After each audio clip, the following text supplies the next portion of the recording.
அன்பான தமிழ்நாட்டு மக்கள் அனைவருக்கும் என் பணிவான வணக்கங்கள். விஜய் மக்கள் இயக்கம் பல வருடங்களாக தன்னால் இயன்ற வரையில் பல்வேறு மக்கள் நலத்திட்டங்களையும் சமூக சேவைகளையும் நிவாரண உதவிகளையும் செய்து வருவது நீங்கள் அனைவரும் அறிந்ததே. இருப்பினும் முழுமையான சமூக பொருளாதார அரசியல் சீர்திருத்தங்களை கொண்டுவர ஒரு தன்னார்வ அமைப்பினால் மட்டும் இயலாத காரியம்.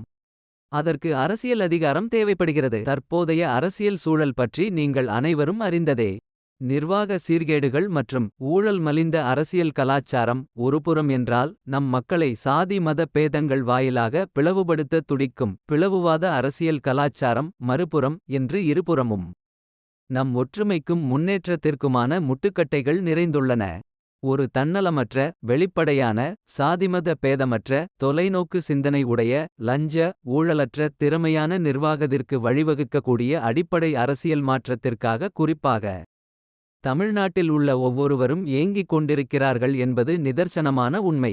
மிக முக்கியமாக அத்தகைய அரசியல் நம் இந்திய அரசியல் அமைப்பு சட்டத்திற்கு உட்பட்டு தமிழ்நாட்டின் மாநில உரிமைகள் சார்ந்து இந்த மண்ணுக்கேற்ற பிறப்பொக்கும் எல்லா உயிர்க்கும் பிறப்பால் அனைவரும் சமம் என்கிற சமத்துவ கொள்கை பற்று உடையதாகவும் இருக்க வேண்டும். அத்தகைய அடிப்படை அரசியல் மாற்றத்தை மக்களின் ஏகோபித்த அபிமானமும் அன்பும் பெற்ற முதன்மையான ஒரு மக்கள் சக்தியால் தான் சாத்தியப்படுத்த முடியும்.